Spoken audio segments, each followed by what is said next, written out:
Good afternoon, everybody. Welcome back to the channel. We're going to be starting a new series for our channel today called Flotsam.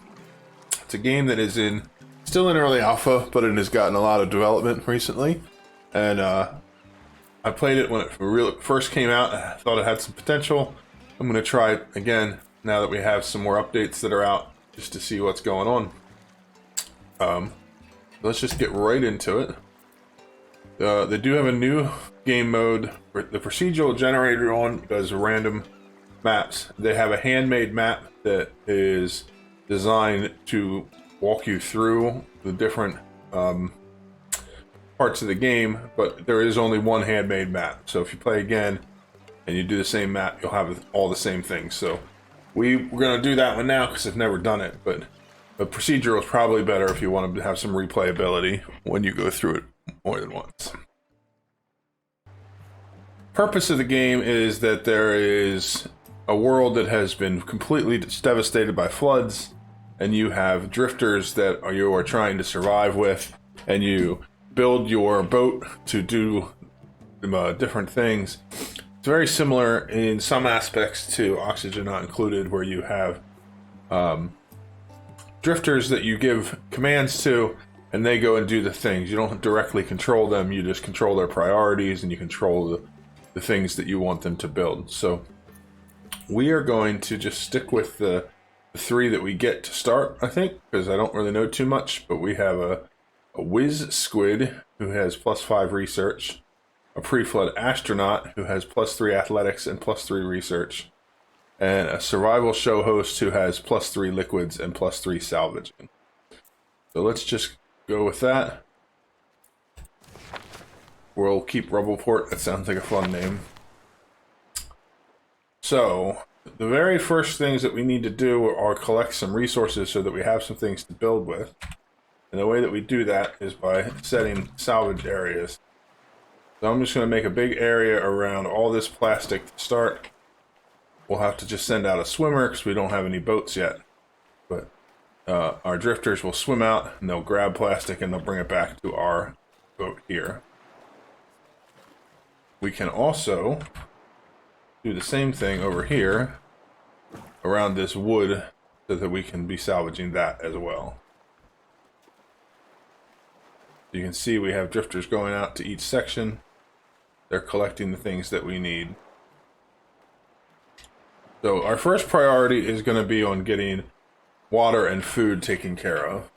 So the way we do that is by building solar stills, and we'll have to do chop shop to get seaweed for seaweed salad.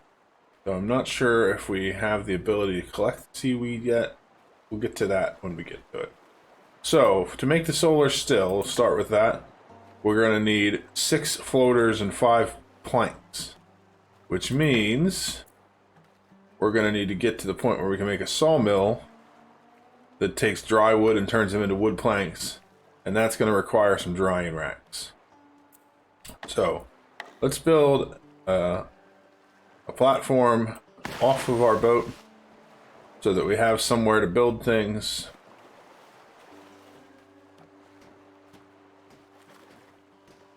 So you can extend these walkways out from the boat, and you can go out pretty far, and each one goes a certain number of tiles. We're going to just start with this one for now, and then we're going to go to here. We want to get some more floaters so that we can build our first drying rack. We built our first drying rack, and the drying racks work automatically. So when there's an empty spot and we have a wet log, our drifter will bring the wet log over, it will sit on the drying rack, and it will slowly turn into dried wood. The other thing we're building is a plastic recycler. And what that does is it takes the plastic waste that we pick up and it refines it into plastic floaters. And now this is something that will have to be queued up, but it does allow us to build things much easier. That salvage marker has been fully finished. Let's take a look at our map.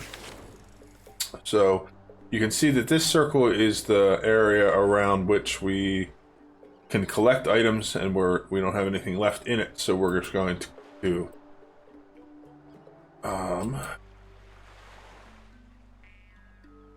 bring our boat over here so that we're in a new area where we can salvage things, and we go to like that.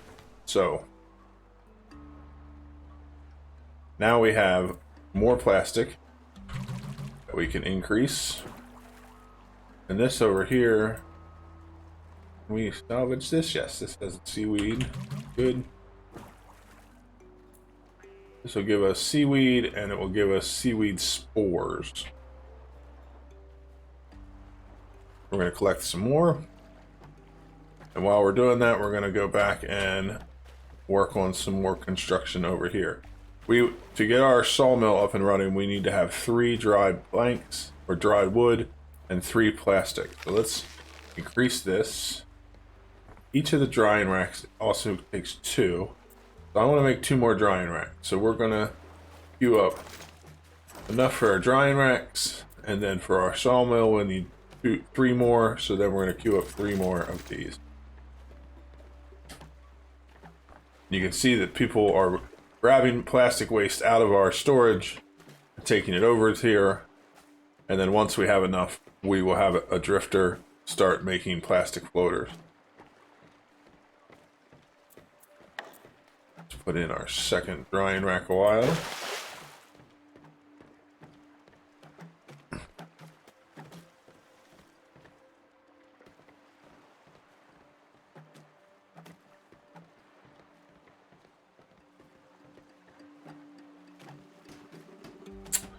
And so the construction takes a little time. We can speed the game up, but for now we're going to stay on slower speeds, and we'll just let things continue on.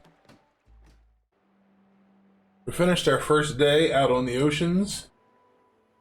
So church has been fully salvaged. So the other thing that we can do while we're playing is we can find these areas like this that have options to do salvaging.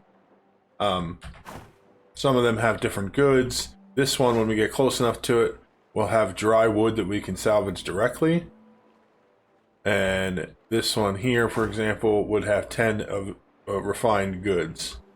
So we can send our drifters out to collect those kinds of things as well. I paused the game here for a minute so we can check out our day 1 report. So what the day 1 report shows, or each day's report, shows us how much water we crafted and consumed. In the case of day 1, was 0. We haven't used any water, but we haven't made any. Same with food. When we've used up 1,350 energy, we have not restored that yet, but we will. And it shows how many resources we gathered and how many we crafted. So it's a pretty useful tool once we get farther into automation of everything. The other thing I did here is I ended up just turning this to automatically queue, mostly because I was running low on storage. So having this full of plastic and continuing to run means that I have less things stored here in our storage. I also put a storage yard here that we can use for storing some items.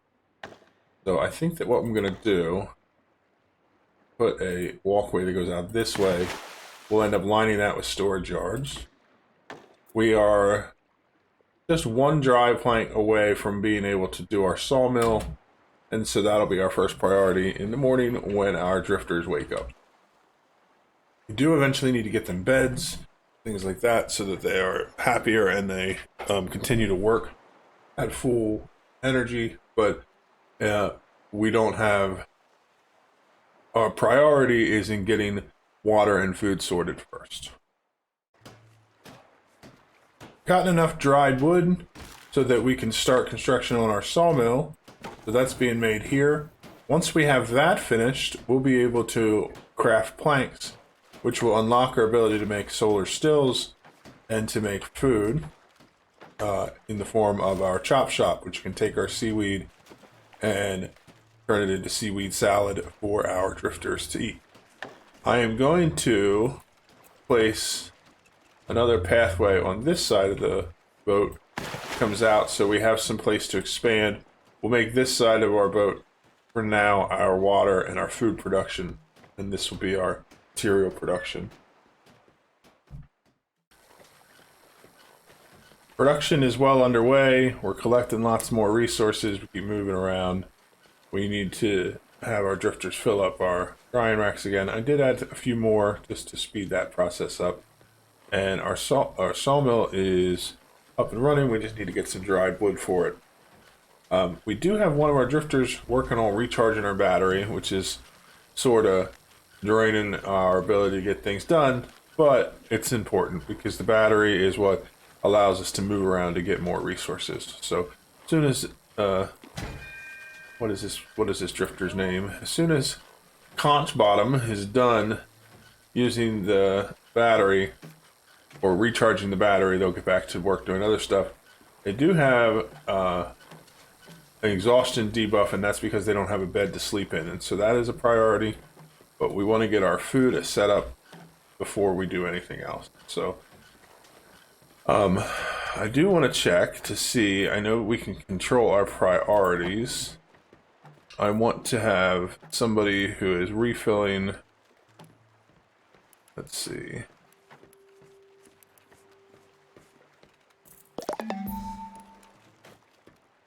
Hauling resources between locations. I'm going to take Conch Bottom and increase their priority on that, so that way we have them filling up our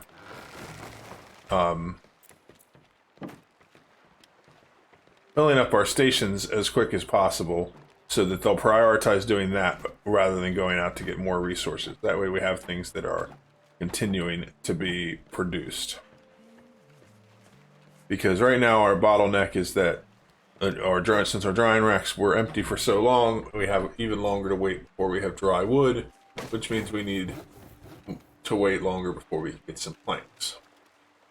And we need more planks for a chop shop, and we need more planks for our stolar stills. Our day 2 report is up, and we can see that on day 2 we consumed 3 water and 3 food, but we didn't replace any. So based on our food supplies, we only have a couple more days before we are in serious trouble. But we are very close to being able to build both water and food production, because we're just waiting on wood to dry, and we'll use the sawmill to get solar stills and food production up and running. For now, we're going to call it for today's episode. I'm going to do some experimenting with this series on episode length to see how it does on YouTube, and we'll probably go with some shorter episodes to start, see how they go.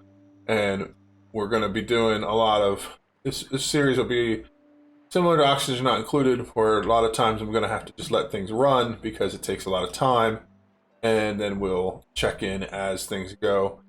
Feel free to leave me some feedback on how you think we should do it, or if you like it or don't like it. And we will see you in the next one. Bye-bye.